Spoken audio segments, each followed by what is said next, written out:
6:30. I will call the planning board meeting to order tonight. We have a chair and vice chair on their way, I hope. But in the meantime, if you would please rise and join me in the Pledge of Allegiance. I pledge allegiance to the flag of the United States of America and to the republic for which it stands, one nation, under God, indivisible, with liberty and justice for all. I hear pounding on the stairs. We're going to pause for just a minute and see if we have. You want to run the meeting? I'd be glad to let you have the chair. Let's give it a few minutes and see if we can get those guys in here because they have it all planned. Brief recess.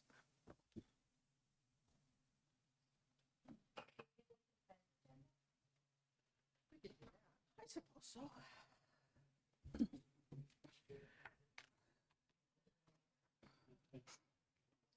What do we got here? No, I've got it here. Before we go too far, then you'd have to seat. One, seat 2, 3, 4. We've got 5. We're going to seat Nelson in for Bob. And actually, I'm gonna sit you in for Neil Anketel. And you'll be Jamie. So we've got a full board here, 5.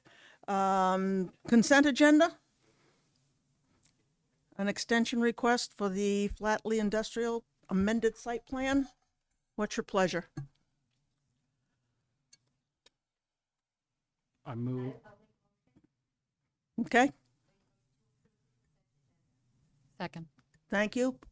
Motion by Maureen, second by Barb. All in favor, say aye. Any opposed, abstaining? 500. Sure, why not? You want to run the meeting?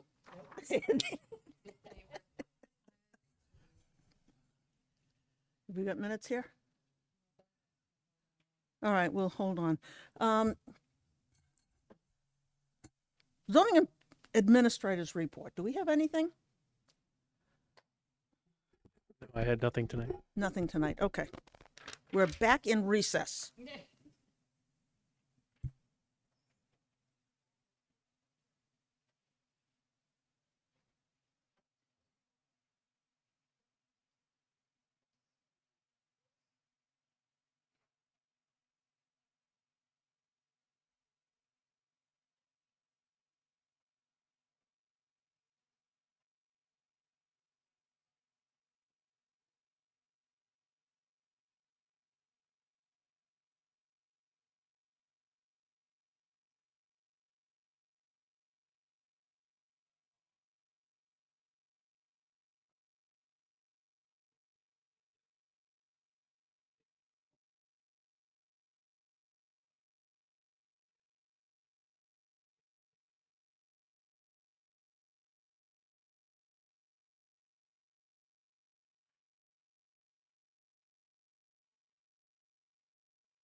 Great. Thank you all for jumping on the business ahead of me, and my apologies for being 5 minutes late. Work sometimes slows me down. Okay, so we're up to item 3. Is that correct? Okay, so let's read that into the record. Merrimack Parcel A LLC is the applicant. Merrimack Parcel A LLC and Slate Merrimack Acquisition LLC is the owner. Continued review for consideration of an amendment to a previously approved mixed-use development conditional use permit calling for the replacement of 93,720 square feet of office space, 37,400 square feet of retail, 15,800 square feet of restaurant space, and a 5,000 square foot event center as part of phase 2 with 178 multifamily residential units, 5,000 square feet of office space, 7,400 square feet of retail space, 8,000 square feet of restaurant space, and an increase of the 7,600 square feet of restaurant space approved as part of phase 1 to 8,000 square feet, as well as a reduction of the 120 room hotel approved as part of phase 1 to 110 rooms. The parcels are located at 1, 2, 3, and 4 Lexington Court in the I-2 Industrial and Aquifer Conservation Districts and Wellhead Protection Area, Tax Map 3C, Lot 191, 2U1, and 191, 2U4. It's Case Planning Board 2023-5, and this matter is continued from our April 4th and May 2nd Planning Board meetings. Robert, is there anything that we need to hear before we hear from the applicants? So just by way of summary of your packets, the board has received a new updated memo from Community Development Director Tim Thompson, which the applicant was also provided a copy of. In that, Mr. Thompson makes an argument, a counter argument to the argument presented by Attorney Hollis at the last meeting regarding interpretations of density versus dimensional in the ordinance and the historical interpretation of ordinance language regarding the projects and mixed-use projects and density and dimensional requirements. With that said, Tim's asked me to convey that in the memo, there are multiple options for the board to choose from, however you wish to proceed tonight. Tim is strongly recommending that the board continue the application 1 month to allow him to be here, and that way he can address concerns directly with the board, answer any questions, because he's got the longest history. In order to also allow staff and the board time to catch legal counsel up and hopefully have legal counsel attend the meeting as well. And this is also based on the fact that, I can't say fact yet, but the high likelihood that whatever decision the board makes is likely to be appealed in some manner, whether approval or denial. So that's basically what I'm here to convey. Thank you, Robert, for conveying that. Did you have a hand up, or was that stretching? No, let's put my glasses up. Oh, she had a question. Please introduce yourself for the record and tell us an update of where we're at from your perspective. Thank you, Mr. Chairman, members of the board. For the record, my name is Morgan Hollis. I'm an attorney at Gottesman and Hollis, 39 East Pearl Street in Nashua, and I'm representing the applicant and owner of the property.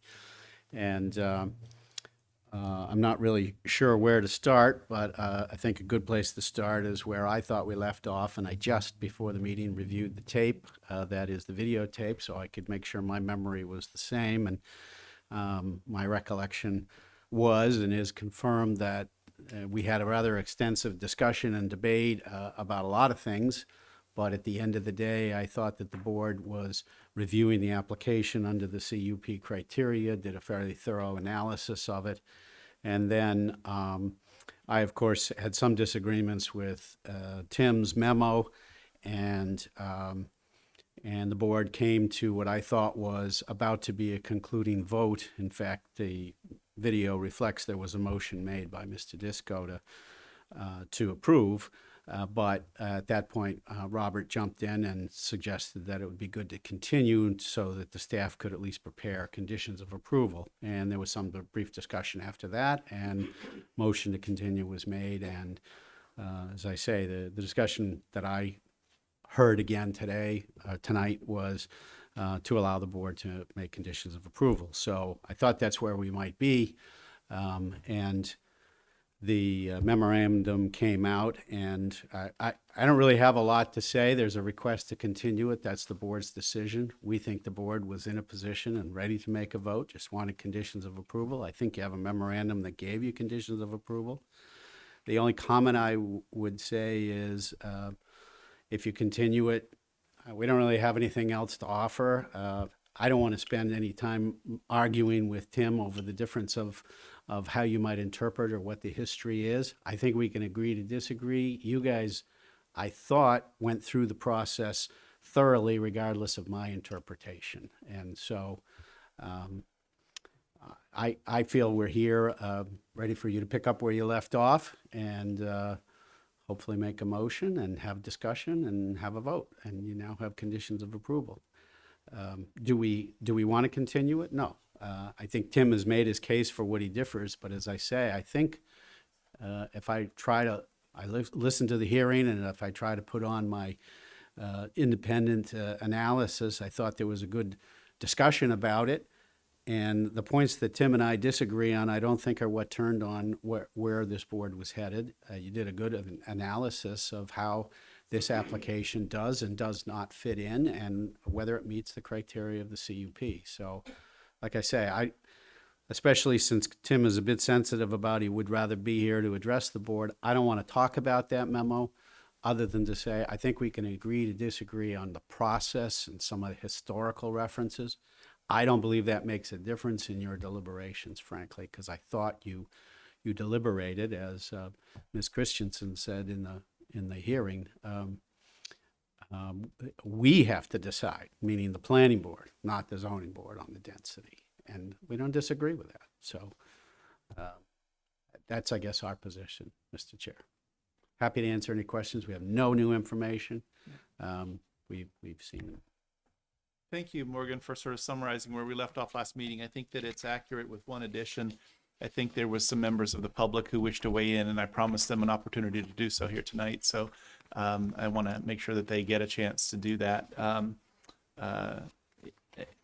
We approach these perhaps a little different than some municipalities that will have one public hearing and that's your chance and that's it. I think that anytime that we've sort of continued and come back another night, we've offered an opportunity for people to weigh in if possible, if there's some potential for new information. I think I'll sort of let the board have some discussion about Tim's suggestions and the information in his memo, and see what direction that takes. And I don't want to necessarily flavor that with my own opinion first. I'll offer my opinion as part of the discussion at the appropriate time. But board members, do you want to hear from the public? Do you want to have some discussion with the applicant? Do you want to deliberate amongst us about either the content of the memo or the potential process to conclude the agenda item? What's the will of the board? Barbara? Well, actually, I see new faces and some old faces. So that may be a place to start. But also, I believe, I don't know if you got a chance to see it, but we did get an email from Councilor Nancy Harrington as well Okay. to read into the record. So I did not see that yet, so I'll find that and make sure we read it into the record. Lynn? I do have a couple of comments, but I would like to hear from the audience first. Okay. Does anyone disagree with that? Okay. Nelson? No, I was going to talk to Mr. To the memo we received. But, Okay. That'd be a little off the subject where you want to go Okay. now. Let's hear from the public first, and then we'll have some discussion about the, whatever direction the board wants to take. Just- And I just do to- see a couple of new faces. So. Mr. Chairman, just a point of order, so we don't get into any after-the-fact problems. I believe that there was a comment that the public hearing had been closed. And if you would reopen the public hearing officially, we don't have any objection to that, but I just would like to have that on the record. Yes, this would be technically a reopening of the public hearing to allow some comments from some interested folks that want to. And Thank I know you. we received a correspondence. Thank you for not having an objection to it. I understand that if you were to resist the kind of thing, I think we'd be compelled to leave it closed. But with that, are there members of the public who wish to weigh in? Come on forward, Mr. Mills. And Windows is giving me an update. We could do that later. Come on forward, Mr. Mills, and let us know whatever you'd like us to know. I won't necessarily interrupt or constrain the things that you have to say, except to ask at the beginning if there's things that you've shared with us in the past. There's no need to repeat those things. But if you have some new information, the board's eager to hear it. I appreciate that, and I'll do my best not to be repetitive. Perfect. Thank you so much. Good evening, everybody. My name is Michael Mills. My address is 7 Arbor Street here in Merrimack. I'd like to start by saying that it was brought up earlier that whichever way this goes, there's probably going to end up being in court. I've spent a lot of time researching how the planning board is to properly function, how applications are supposed to come into the board, what the state law is, what the town of Merrimack rules and regulations are. And I'd like to be on record to say that although I'm here, I am certainly reserving the right to represent the neighbors in Merrimack that are going to be adversely affected by the passage of this bill if the plan does get approved. We've been here for so many months, so many years, going over the same thing. I don't think that there's really a need for it. But let's look at some of the issues that may be raised as to the legality of this meeting here this evening. Let's start with the application that came in to start this whole process. It clearly states on the application that there's two owners. There's Merrimack Parcel LLC, Merrimack Parcel A, LLC, and Slate. My understanding of being involved in many things for many years and reading the rules and regulations, that if they're both listed as owners, they both need to sign the application. It's simple. They both need to sign the application. The interesting point is that on the application, there's no place that even states a place for Slate to sign. Slate doesn't have to sign. They're listed as one of the owners. They're here to present whatever information they want to present, but there's no place listed for a signature. There's no place for them to sign, and they have never signed to be in front of this board. Merrimack Parcel A LLC is an entity. Like any other entity, when you sign for an entity, you have to identify what your position is in that entity. If it's one of my businesses, I'm signing as it's a corporation, I have to sign as president. If the business is in my name, Michael Mills, I can sign Michael Mills. But having represented probably 8 or 10 different condominium associations in the state of New Hampshire, I know that if I'm representing the condominium association, I need to identify who I am and in what capacity I am representing the condominium association. I cannot write Michael Mills. I have to write Michael Mills in my capacity in representing the association, and that has never been done. It has never been done. We go on to talk about the number of acres that this parcel is talking about. And I may be wrong, but I understood there was approximately 4.5 acres. None of the 4 lots are 4.5 acres. So does the board understand what's making up the 4.5 acres approximately? Is it unit 1, unit 2? Is it unit 1, 2, and 3? Everybody's putting in a certain amount of space. Is Slate management, is Slate putting in some acreage to come up with the 4.5 acres? Where is the 4.5 acres? Where is it? I see it on the map. But according to tax records, none of those parcels are 4.5 acres. One's a little more than an acre, the other one's a little more than 2, the other one's a little more than 3. How do you come up with 4.5 acres? Does anybody know? I don't know. I can't understand that.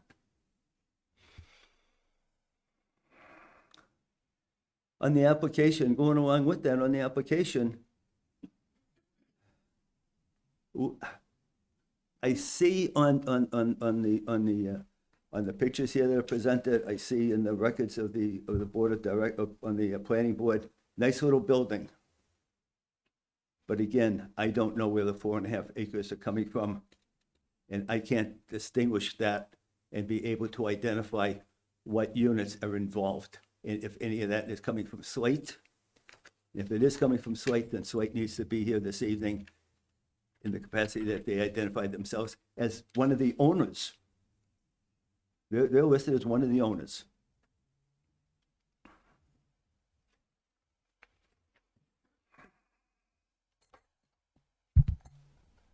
I'm usually the one out in the back that after the applicant or his representative had made a statement at the end of the public hearing portion, that the public has not had an opportunity to address, wanting to be able to address that.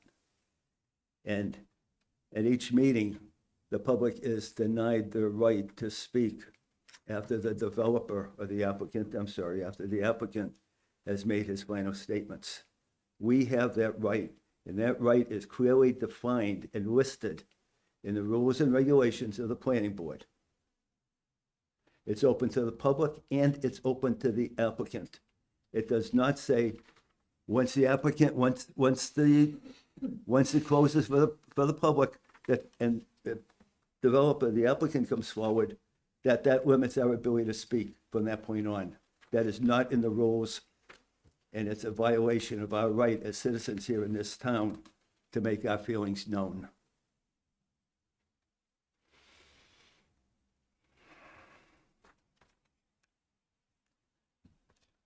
The other question is they're continuing a meeting from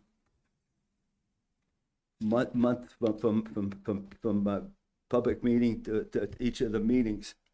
There's a process that has to be followed. And I think it's open to interpretation of whether or not that process has been properly followed. I think the planning board has the best of intentions of doing this.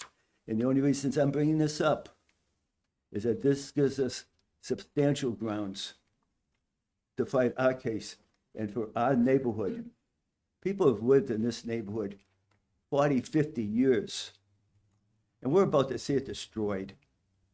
We're about to see it destroyed with it always gets mumbled when I have yet to hear how many story building this is now, okay? And does it include the parking lot, or is this on top of it, or whatever it is?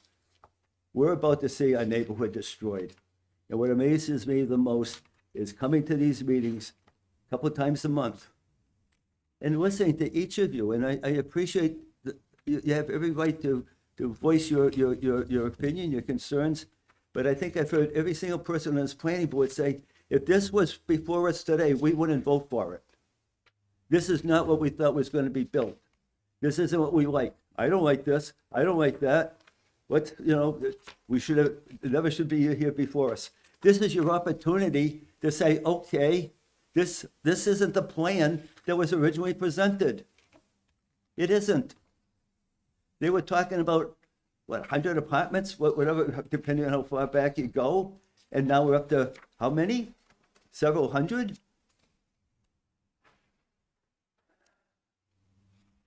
I ask you to please vote the way that your feelings are telling you. If you don't like the plan, if this isn't what you thought it was going to be, if you didn't think it was going to be an apartment complex as opposed to a beautiful place that there were going to be shops and restaurants and a place to walk and an event center and a hotel and this type of thing. At some point, an applicant cannot keep coming into these meetings time after time after time and keep changing. Well, we're going to make the restaurant a little bit larger now. Or we're going to make this a little bit smaller. What happened to the event center? Is that gone? I don't know. It's not mentioned anymore. That was a big thing a couple of years ago. Well, we're going to have an event center here in Merrimack. We need something like that. And it's gone.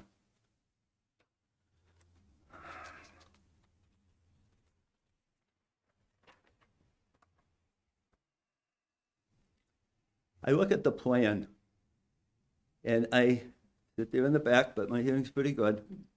I sit there in the back, and I read all the papers that come in that Tim's letter was rather long, took a long time to read that. I hear about the landscaping, and I wish we had the plan up here on the wall, but it's not there. The building being proposed has common space in between the four walls of the hotel. And that space is open to the public. Mr. Chairman, Yes. a question on this, Michael. You're talking about plans right now, and that's not the subject of the hearing tonight. We're talking about density, Okay, please. well, It's, okay, If this gets approved, they'll be back before us Okay. with okay. subdivision plans and everything else, so. How dense do we want this development to be? You look at the plan, it is so dense that everything is either paved, for the most part. Everything is either paved or built on. That is dense. That is so dense that it rivals what was brought up before, New York City. It's so dense, you can't put close to 400 apartments on that property. It doesn't fit.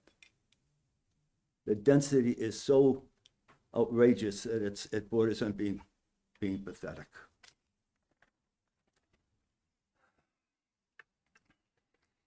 I've come here several times asking for let me bring up, so I can't talk about the issues that Tim brought up about the lighting and whether it complies with the ordinance, whether this is going to be beneficial to the abutters. If you have comments that relate to the 9 criteria that are necessary for the board in the conditional use permit, then Okay, thank fire you. away. Before coming to the meeting, I wanted to see exactly how much 240 feet was. And it's the frontage of our house. And it took me about 2 minutes to walk from one end to the other.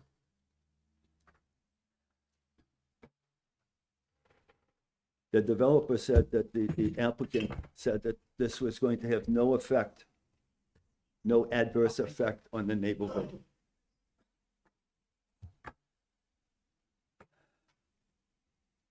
Developer, the applicant also want to know, what is it that the neighborhood wants? I can tell you what I'd like. Go ahead and build your building. Build it 2 stories high, including the parking. The parking is 1 lot. Put another row of apartments on top of that. No lights in the back of the building. You don't need Juliet balconies. There's 2 or 3 apartment buildings that my wife and I drove past that don't have balconies on the properties, and they're all rented. No back doors. Don't need a back door. Take a look at the apartments that are up. They do not have apartments. They do not have back doors. It hasn't even been mentioned what's going to take place between the back of the building and the buffer. Are those trash cans in there? Is that a place for, I keep hearing, is that going to be a place for the people to walk their dog and the kids to, it's not going to be much good, 21 kids. There's going to be a couple of kids out there to play. We're already 240 feet from the back door of these houses. 240 feet. 240 feet is about 120 steps.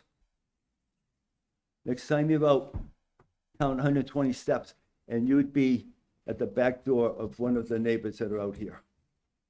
It does not comply with that. No lights, 2 stories high, no activity in the back, no activity in the back. That's I don't know if that's city property, town property, but that easement, that's not a play area. That's not a place to go walking your dog or riding your bike or tossing out your trash. I've appeared here many times. I've tried to voice my opinion as to what should be done, what needs to be done. Let me just ask you, having lived there from the mid-'80s till today, still live there, don't destroy our neighborhood. We live there. We pay taxes. We maintain our property. Drive down our streets. You're not going to find trash in front of the houses. You're not going to find any problem. You're not going to find anybody interfering with the privacy of their neighbor.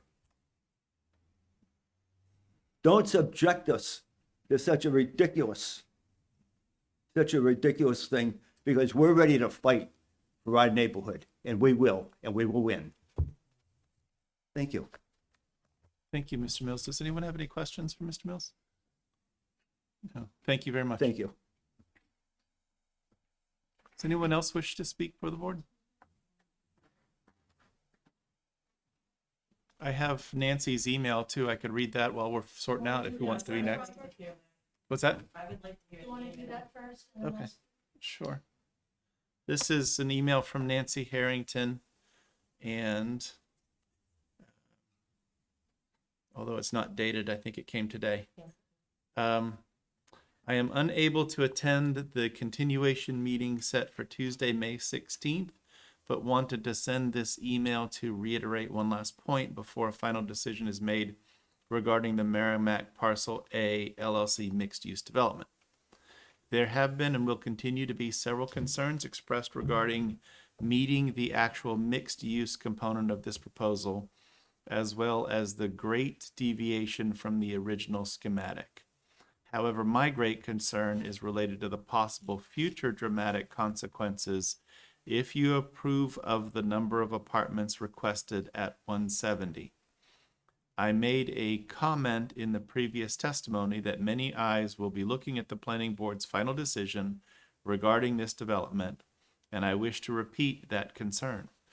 I feel that there has been legal implications made if approval is not provided, and my concern is for future legal implications if the board does not approve future requests from other developers. Would they not have a legitimate argument that if the apartment density is of little concern with this property, then one would presume that the positive response to a similar density request would also be approved? And if not, why? Is it not reasonable to expect that the number of apartment requests be based upon already previously calculated density parameters as expressed by our community development department? If planning board members are honest, I would think that each would have to consider that final approval of this last request will most likely have immediate implications for present developers and future developers. Who would have thought that someone would actually request such a dense proposal? I honestly feel that the approval of this number of apartments will hold very concerning consequences. Please consider future consequences in your final decision.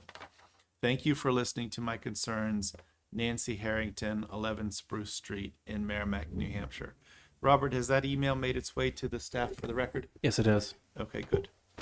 So that is that. Were there any other correspondences that need to be read into the record? The only other one we got since the last hearing was from Miss Burns. But I Okay. don't know. I don't know if you want to speak instead of read it or. Okay. Come forward, please, then. Thank you for finding that for me.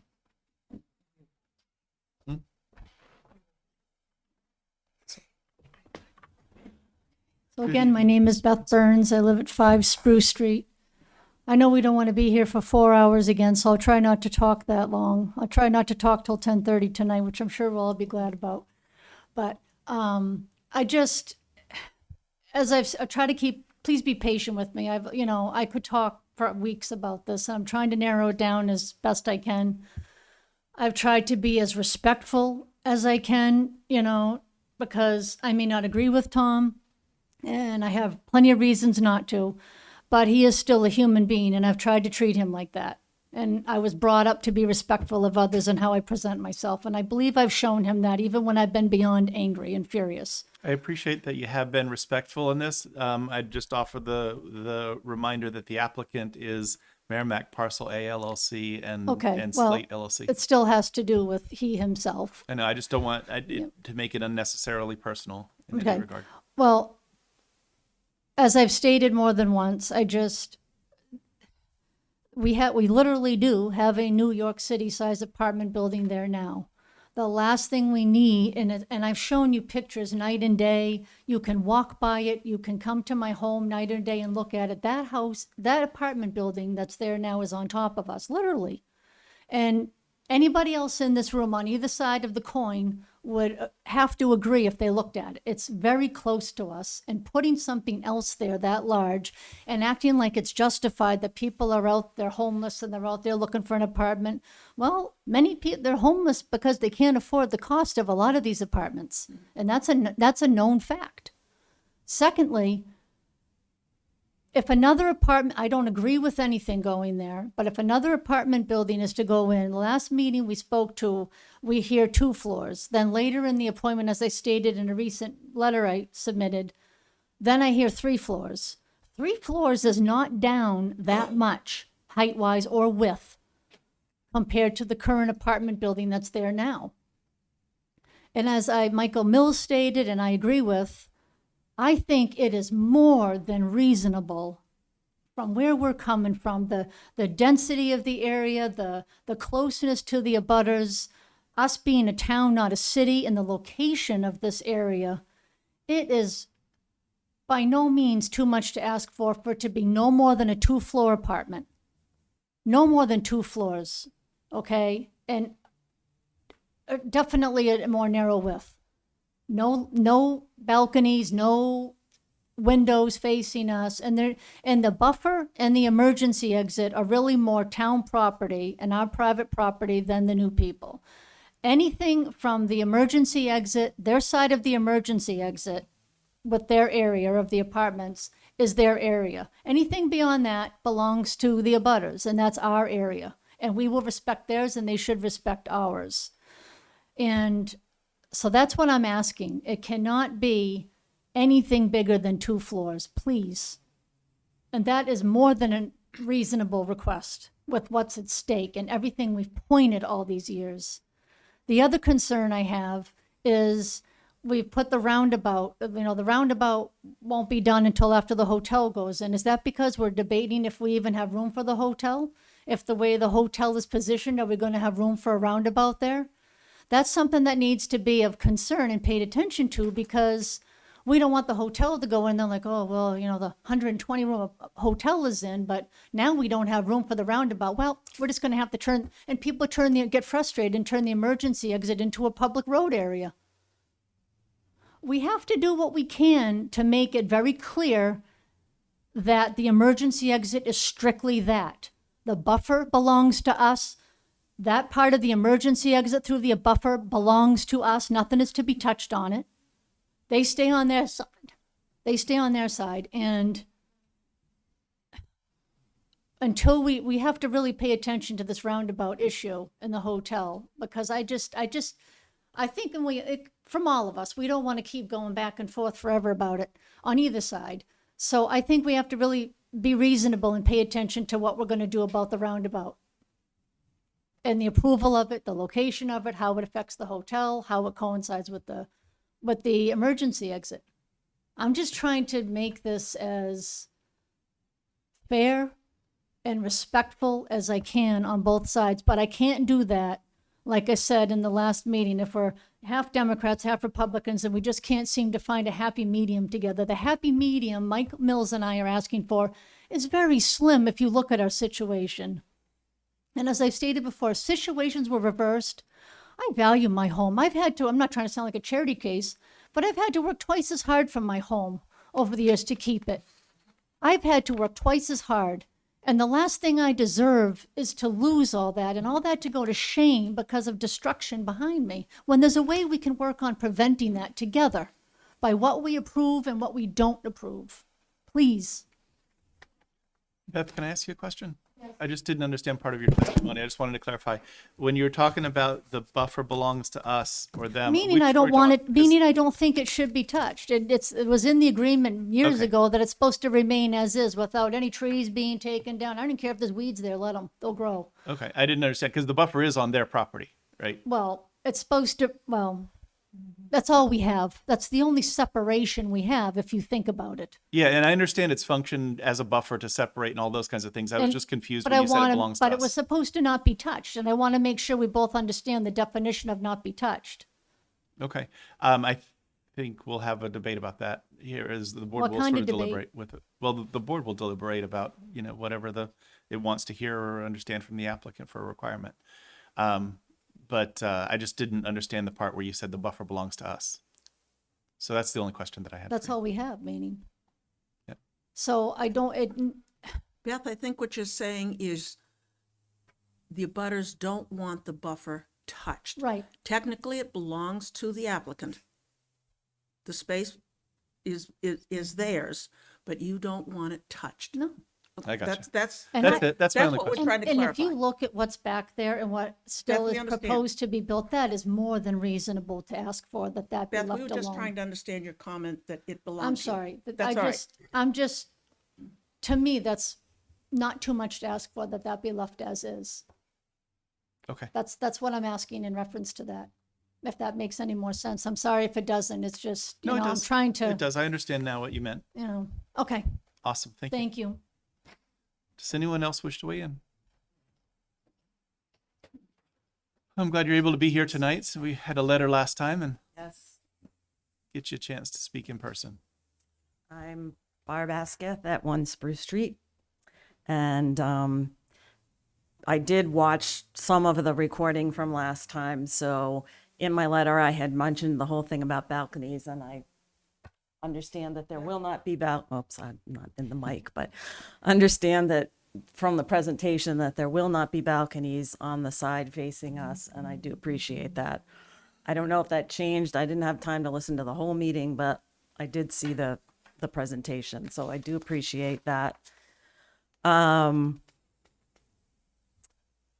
First of all, as far as Tim requesting a continuance, I certainly would hope you guys would vote to approve that, considering that you have given the applicant several continuances without even coming to a meeting and a vote. I honestly can't fathom that you wouldn't grant a continuance to someone from our town, from the staff who is providing information and would like to confer with legal. And I think that's perfectly understandable and what's the word? I guess understandable request. So I would really urge everybody to allow that continuance. That said, I would also like to remind, I very clearly remember you, Mr. Best, stating, I believe it was when, it wasn't one of the hearings, it was when they came and presented the possibility. You stated that Merrimack has more than met the need for the apartments. It was brought up that there has been a need, and we all know there's apartments all over Merrimack, and you stated obviously out loud, Sure. that you felt that Merrimack has met its need or its Sure. There's a context to that, and I'll give it to you. responsibility. Thank you for providing apartments and housing. So I just want that to be reminded, people to be reminded of that. I also would reiterate what my neighbors previously have stated. Already you saw we've all sent pictures. You've seen from the pictures what we are seeing now with the current building that is there, which is on the other side of the property.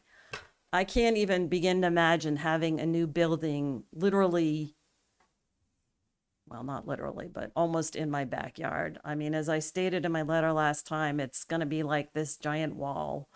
And thankfully, if it's put up, the light will be somewhat less by not having balconies, and the noise will hopefully be somewhat less. But I know way back when there was a site walk, and I know you were there. I don't remember who else was there. And Alistair, Nelson, Lynn, and a few other people that are no longer on the board. I mean, so this building is literally going to be right on the other side of that access, the emergency road. It's very, very close. And I didn't hear the comment that about how it's not going to affect the neighbors any. But if that truly was said, I mean, that's ridiculous. It's going to affect our property values. At one point, there was talk of that and saying, well, people might be happy to come into the neighborhood because there'll be all these activities right behind us that could walk to the retail, walk to the restaurants. But now it's going to be the majority is, yes, there will be some of that, but not as much mixed use as was originally planned. And I truly believe this is going to adversely affect our property values. I'm at this point beyond words. I can't believe that this is potentially going to be approved. I guess I'm done. Thank you. Does anyone have any questions for Ms. Esk? No, thank you. Thank you. Does anyone else wish to testify?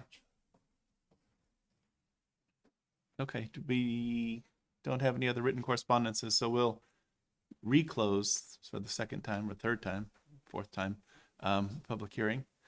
Invite the applicant to come back up before us. I think they're probably a good time for any further discussion that the board wishes to have with the applicant or follow up on items. Lynn? I have a question, I think, for Robert. The question on the roundabout was brought up. I know it was brought up at the last meeting. It was brought up tonight by the audience. When is the roundabout supposed to be completed based on the current approved plan? The way the let me pull it up here. Hang on just a second. I need to be able to describe it properly. I think while he's pulling that up, it brings up a different subject in that the previously discussed phasing for the project is kind of tossed in the tumbler with this revision, and it sort of needs to be reestablished Right. in one way or another. So as it sits today, the existing apartment building was all phase 1A. Phase 1B is the hotel and roundabout. 1C is the restaurant. Phase 2 is the area where the current open space / the new apartment building is being proposed.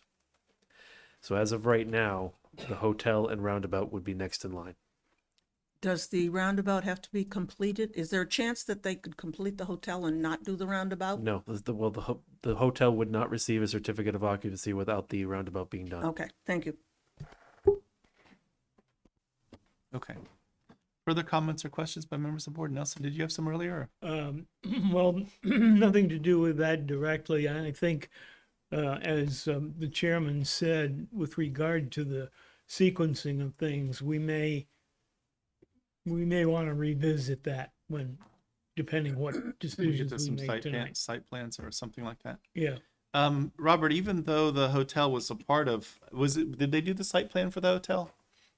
We have not seen a site plan. Well, let me take that back. The original plan shows the hotel and the restaurant and the apartment building on there approved right now.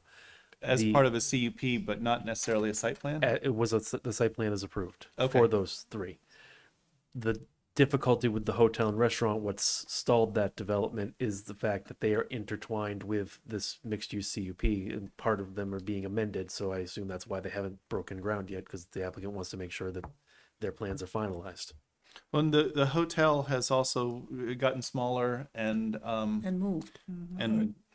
has it moved a bit? And Yes. also Mr. doesn't have the Chairman, event center. if I may, my name is Gordon Leedy. I'm a planner and landscape architect with Ty and Bond representing the applicant.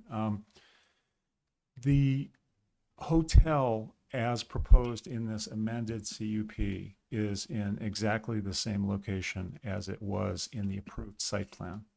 So, and I want to say that it was approved for 110 rooms. So, the restaurant and the so-called phase 2 area is what we've amended, and the entrance road have been amended as a part of this application. So, and for that matter, the phase 1 site plan, which included the 224 apartment buildings that have been constructed and occupied, and the hotel and the restaurant that site plan has been vested because there have been there was substantial progress made in constructing utilities and parking areas and so forth. So by approving or by pursuing this this amendment to the CUP, we would be then seeking a new site plan for all of for the hotel and the restaurant mixed use component and the new residential. So that's the kind of nuance here. So say that again, there would be a new site plan for the hotel? Correct. Okay. I mean, it would be included in. it would all come in as a new site plan. Same location. Right, but it has gotten smaller since its more recent approval, because it was, in 2019, it was 120 rooms. In last December, it was proposed for 100, but we didn't approve that. And then here starting in March, 110 rooms. But the footprint as shown is the same footprint as what was previously approved. Okay. The last approved site plan had the event center on it. But that was in a phase 2 area, I believe. Yeah, Or it was.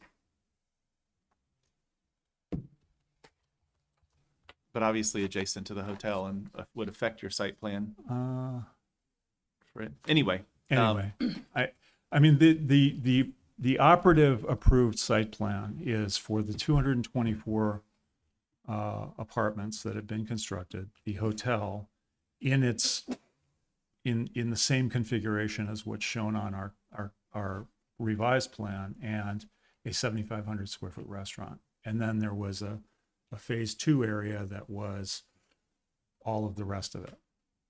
That's Okay. what's approved. So the restaurant, I think, is part of what you're putting a second story on to add some offices or something. Correct. And even with the change in the hotel from 120 to 110, it would alter the parking requirements and all of that. And so That's I'm not correct. sure if I would consider that to be the operative site plan based on that. I think that you'd need an amendment to that site plan. Oh, we definitely would need an amendment. Yeah. I mean, but failing this application, I think You could proceed we with could proceed with that. what? Yes. that site plan. Yeah, no, I don't doubt That was what I meant to say.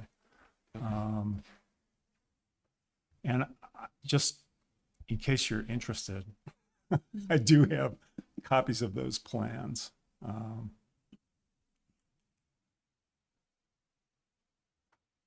Just to refresh everybody's memory.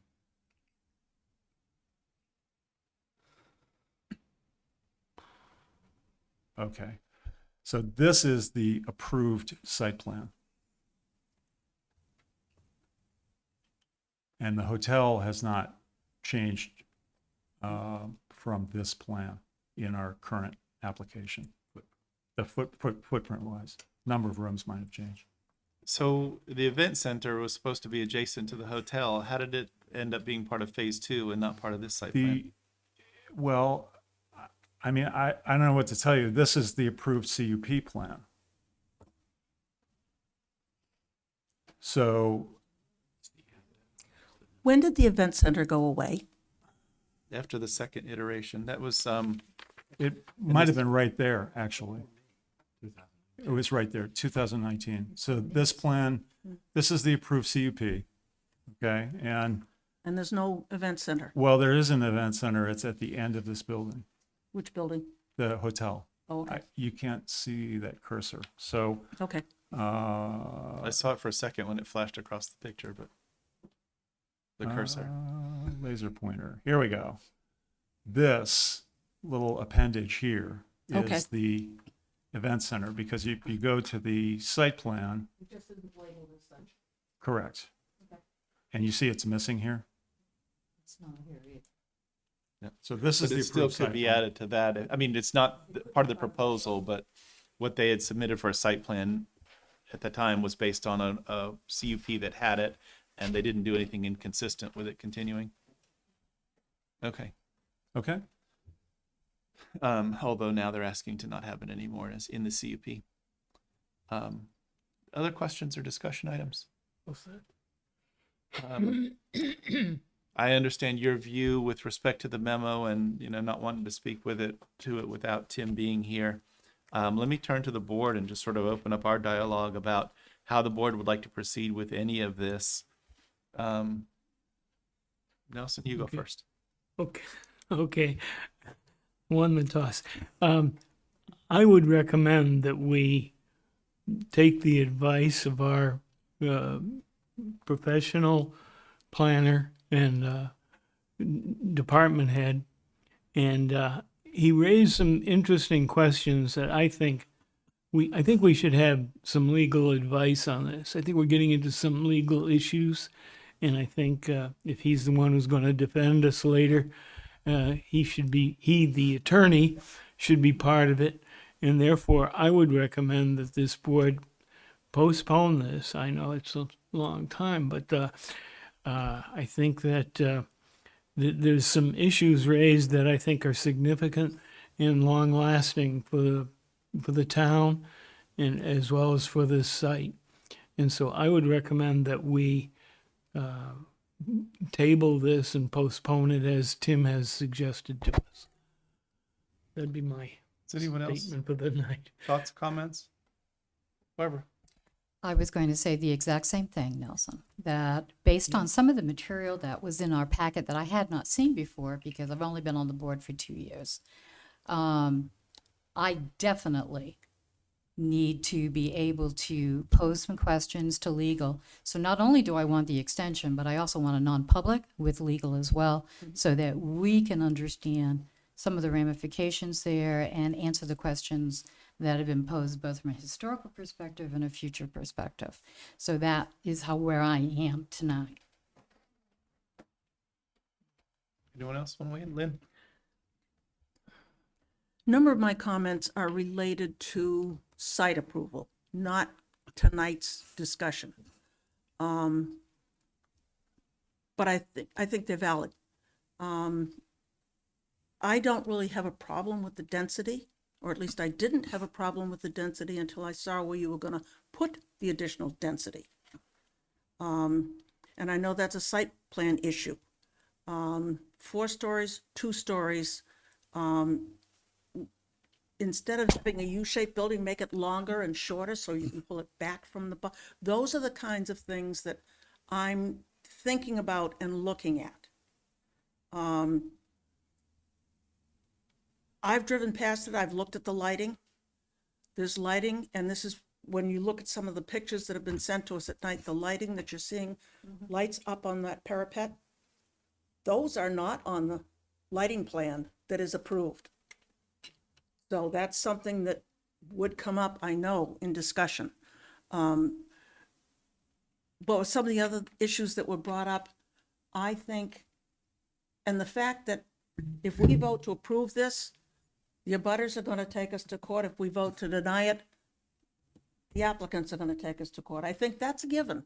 And I think if that's true, then we should be having a discussion with our attorney to say, how are you going to defend us with whichever one we do? And I think that's a reasonable thing to do. Thank you. Other comments or questions? Brian? William? Yeah, I would agree with what's been said. And I'm for continuing this. Maureen? I agree as well. I think we need legal counsel because I think it's gotten to the legalese that we are not really understanding. Okay. Well, let me offer my 2 cents.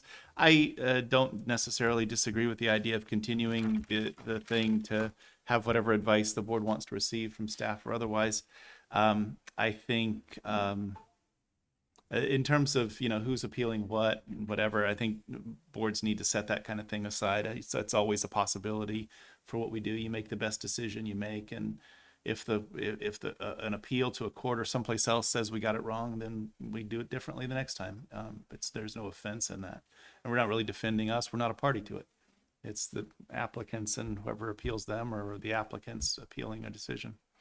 So the notion of an appeal, or the notion that there's going to be one way or another, is all a lot of noise in my view.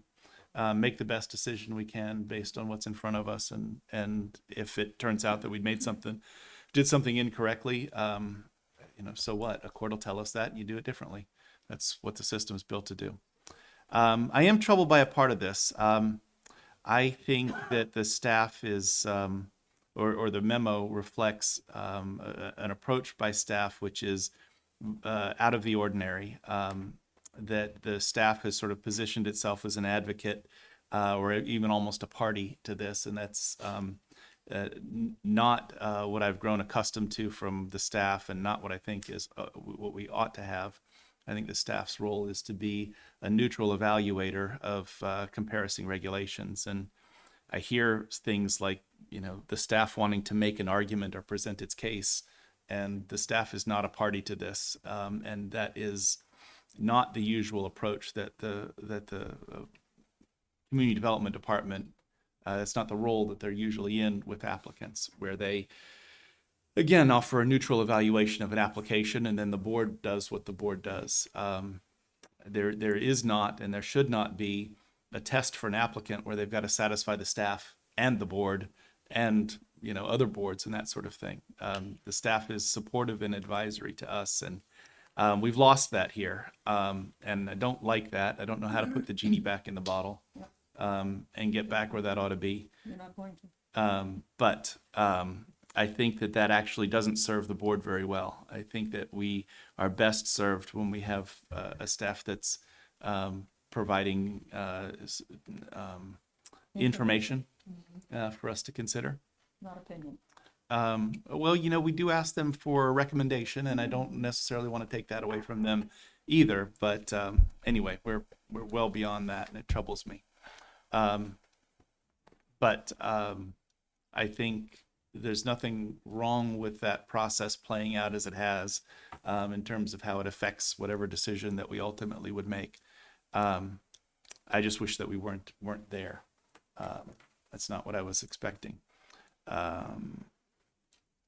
With that in mind, if it is the will of the board to continue it for a time to have some legal advice, what we typically do is ask to frame the legal questions that you want legal counsel to provide some guidance on, so that there's some reason for that, and we don't waste the time by having them come and receive questions from us in person and then go away and come back later with answers. And so specifically, what legal questions is it that you'd like to have legal advice upon? Does anyone, Maureen?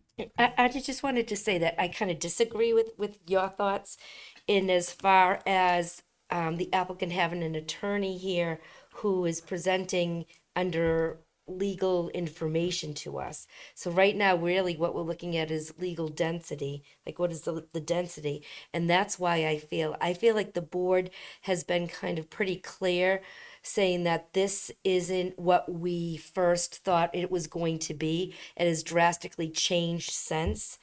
And I feel like it has whittled its way down to the legal definition of density. And that's why I do feel like having legal counsel here to whittle that density piece down, because I feel like that's what I we're don't disagree talking with that. about I don't now. know if I must have given you the wrong impression if you think I was disagreeing with that. Okay, I did. I did. did. I won't bore you again with another recitation of sort of restating that. Anyway, so understanding density and how it's applied in our regulations. The way Attorney Hollis expressed his interpretation of the ordinance versus what the way that Tim has viewed it, he's viewing it as a requirement, and yet it's not really spelled out in there as I can see it. I have to agree somewhat with Attorney Hollis, and it leaves me in a quandary as to, if Attorney Hollis is right, we've got a problem with our ordinance, and maybe we ought to fix that. But those are the issues that I'm worried about, and setting a precedent that will follow on. Whatever, if we agreed with Attorney Hollis, we would have some problems elsewhere in town, I think. May- That's what I'm concerned with, Bob. Yeah. Yeah, and so I just want to collect up the things that everybody wants to hear from a lawyer. I don't want to offer my own thoughts on those things. I mean, Yeah, I mean, doesn't do us any good. I guess I'm maybe less concerned about setting the precedent, because my thoughts would be that, all right, say I'm a developer that has a existing project, or I'm gonna go before to do a project. You know, I'm gonna have to meet the requirements of the town. And if I go to zoning to get a variance for density, you know, I think would take this project or whatever project into account. Or I think it's the town's responsibility to change, whether it be the definition of density, the definition of mixed use, or what have you, Dimensions. or the dimensions, or say height. Merrimack has no height requirement. So I think that I feel for the applicant. He's doing what he, you know, you get a piece of land, you're legally allowed to do what you can within the requirements. And again, that's kind of why I joined the planning board, because I was trying to understand where the line is, right? So in this case, I'm very torn. I'm very torn on this. And I am a little disappointed, you know, with the town, that obviously we knew that this was going to come before us, and they didn't talk to legal counsel before. Well, no, don't criticize the staff, or so it's up to the board to decide Sure, when we want sure. to receive legal advice. And Okay, fair the staff wouldn't necessarily initiate that without our request. Got it. So don't criticize them Okay. or anyone else for that piece of it. Yeah, it's all- But thank you. anyway, Lynn. Precedence has been raised on a couple of issues here, and I think part of it is in the memo, in that Attorney Hollis has referred to the ordinances and separating things out. And in Tim's memo to us, he's talking about, well, we did that once, but then former staff changed how they did it, and so we should continue to do that because that's how they changed it. And I don't know that that's what we should be doing. We should be going by the ordinance and doing it that way. Nancy Harrington's letter spoke to precedents. If we do this here, do other developers expect? And I say no. Every development is based on its own criteria and its own merits. And so I don't think that precedent should come into play here. But I am concerned with the density and dimension separation in our ordinances that I would like clarified. Yeah. That's the issue that Attorney Hollis raised last time. And I think that's where it first Okay. came up. So understanding density and how we've interpreted it and all that stuff is, I think, the legal issue that we're all centering Yeah. on is one that needs some elaboration Yeah. from legal counsel. Are there any other legal issues that everybody wants to make sure that we address? Does anybody want to have any legal advice or about precedents and whether there's any establishment of Weave precedents? that in this? into it also, yes, that's part of it. That's good. I have another thought too, because I feel like it's been back and forth on whether or not the hotel and the roundabout go up and what stage it is. I'd like legal advice around that as well. Like, should that be done? Like, So we can ask them, but that's there isn't a legal question embedded in that. That's No. really up There to us to decide I think what it that's- is that we want the Okay. applicant I to think do. we can decide that. We can That's part tell of the them we want the roundabout now. Yeah. And And yeah, I think that the legal counsel would shy away from saying what we should ask of these guys or not. That's up to us. So. I guess maybe, and I'm not maybe being But it's legal clear. phasing. My question is, did the did it change? Did the phasing change without us knowing, and should it be? It can, but we would know about it. We would approve it. We have an approved phasing plan. Correct. We may be changing that to another one that we will approve. They can't arbitrarily change it. But I thought they just said that it was changed. No, They're they proposing. they're proposing changes. It hasn't been changed. It's still the original phasing plan that goes back to with the event center gone? I guess that's what The I'm. event center, as they're talking about, is currently in place at the end of the hotel building. They are talking about potentially removing it, but that's in going forward. That's not currently approved. That's not what I understood. Okay. That was why I asked. I understood that it was That's why I asked already. when it was gone, and they said it hasn't been gone yet.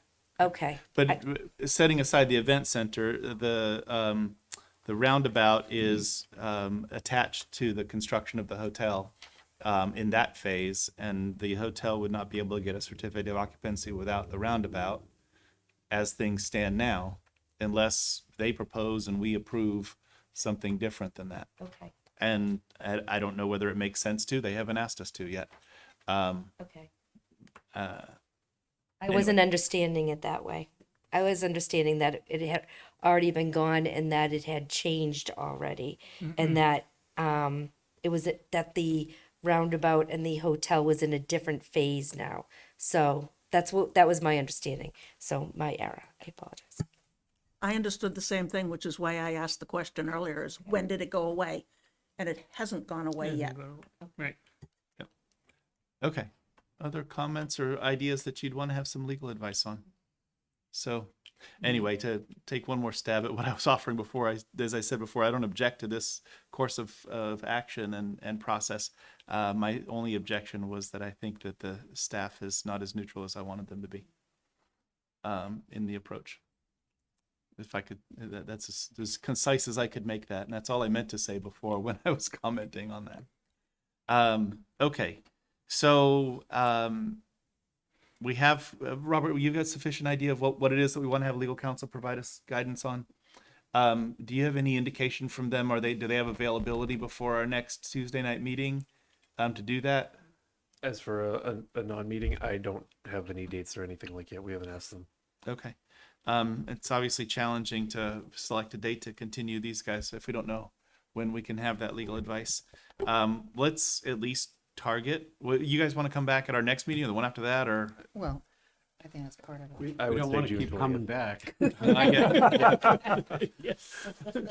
I get it, but obviously the board's intent on having some legal advice, and so. Tim's identified a date. and Yeah. Right. I think you Is it- have to go with He, his date. yeah, he identified June 20th, I believe. Okay, I thought part of that related to Tim wanting to be available. That too. That's for the next meeting that we have with the applicant, I think. Well, that's the next meeting, not necessarily with the applicant, depending upon what we do tonight. And June, so we have a meeting between now and June 20th. It would be June 4th. But I don't know whether we could get legal advice there. I assume that Tim's not available on June 4th, or he would have suggested that here. So That's correct. let's, I'm not concerned with Tim being here, but I am concerned with having enough time to get the legal advice. And I think rather than scheduling for the 4th and then continuing again, I think we schedule for the second meeting in June for when we have the applicant come back. okay. And meanwhile, if we could set up another meeting with just, Yep, just yep, just the board and the attorneys. right. And that may be what happens on June 4th, and Yeah, then that could we happen have a then. chance to absorb that. Robert, do we have a 65-day approval clock in play? Not on this. Okay. With that in mind, I guess the first thing the board, we don't need a motion to request a non-meeting for June 4th to see if the legal counsel's available, and if they're not, we may end up on a Wednesday evening or Thursday evening or Right, something. we could just post it as a meeting at that point. But we've got a regular meeting on June 4th, so we'll be here anyway. Yep. But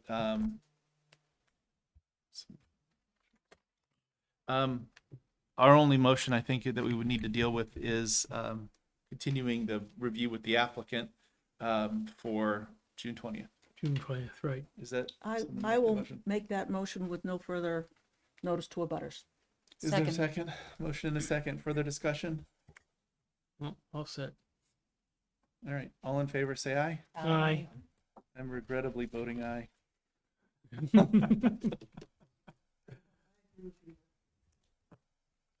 Okay.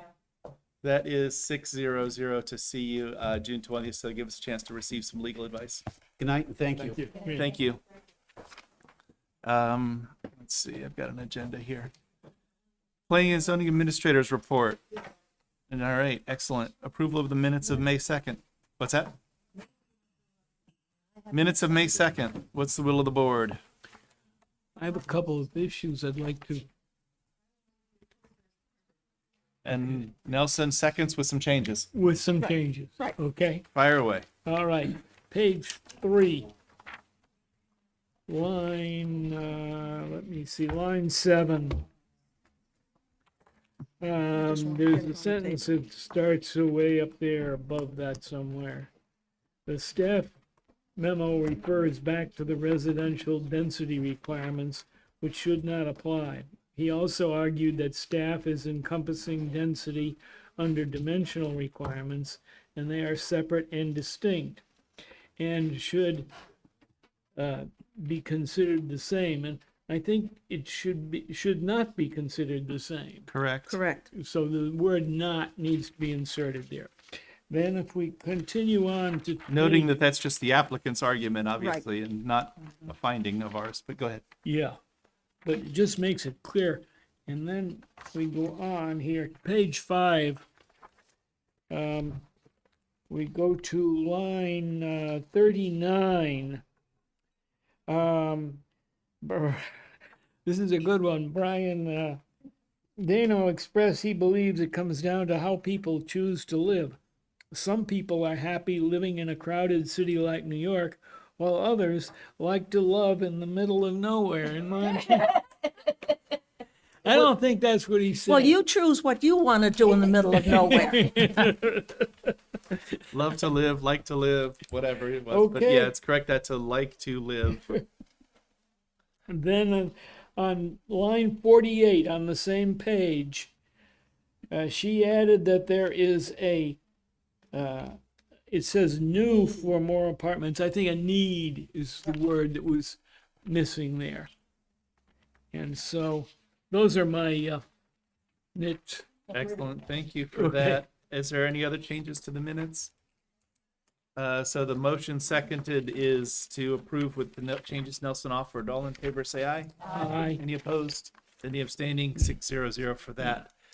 We've concluded our business. Can I add yes. possible action? I know we've already covered that. No worries. Let's have it. I think moving forward, can we recommend to staff that there be a recommendation to either approve and deny everything and each individual motion and then they can, suggest.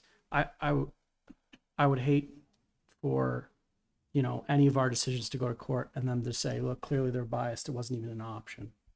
Right. Because technically it's up to us on each and every action item. So, okay, I get your point. So a memo would include, here's the motion if you want to approve it, here's the motion if you don't. Yeah, they can as- still have as their an approach. suggestion to continue or deny or whatever. But What do you guys think of that? I know that over at the ZBA, they don't want any recommendation from the staff at all. And they're pretty insistent on that. And that's actually what I've seen in various other towns. I like having the suggestion for the motion so that we make sure, particularly with some of the changes that have come through state law, that we're making the motion as it should be made, not how staff wants us to make it, or the motion staff wants us to make. But if we're gonna do this, here's how you do it. If you're gonna do this, here's how you're gonna do it. I like having that. Yeah. That's been very helpful. Okay. yeah. So Brian's asking for that to be a new addition because we don't always get two options. We do in this one because that's where we kind of push things. But Yeah. as a general rule, I- we only have one recommended motion in the memo. I see no reason not to have both. The challenge with doing both is when you deny it, you're outlining what it is that you found missed the regulation, and that's going to be a blank in their proposed motion. But he's It happened. included that in one of the ones that he did tonight. Yeah. In that deny Yeah. because, Is that going to be a ton of work? I just think it's helpful. I do too. Yeah. No, it would just be very generic. Yeah. A denial would be just generic because it would depend on the circumstances of Sure. any It given night. has to be generic, yes. It I would can't deny be- this because blank, Yeah. blank, blank. but then we can We can work add with the that. generics in there when comes Yeah. time to do it, but we know the format. I don't dislike the idea, and actually, even when we're making motions, when it's outlined in the memo, and everybody sort of rustles through the papers to find it, all we actually have to say is, I make the motion outlined by the staff memo. Perfect. I second it. You still better See how much read easier it. Unless it's to deny, and then you have to include the, Yeah, unless it's to deny, and then you'd have to elaborate a Augment little it. bit better. augment the memo. Okay. I like it. I don't necessarily think that that's the motion. Robert, can you see if that can be facilitated more often than not in the memos? And obviously, if there's some reason, it's a particular case where it doesn't fit or it can't be done that way, Don't do it. that'll be reflected in the memo. Right. That makes sense to me. Any other discussion items of concern? Okay, then there will be a motion to adjourn. Second. Motion and a second and a third and a fourth. All in favor, say aye. Aye. Any opposed? Any abstaining? Any We are reason to keep adjourned. Any of this? Robert, should we keep any of this paperwork, or are we going to get more copies later? I mean, this is tough. Bunch of Yeah, I mean, trees. it'll just be reproduced again next time around. It's because we can't guarantee that everybody has it, Okay. plus there's some members not here, so.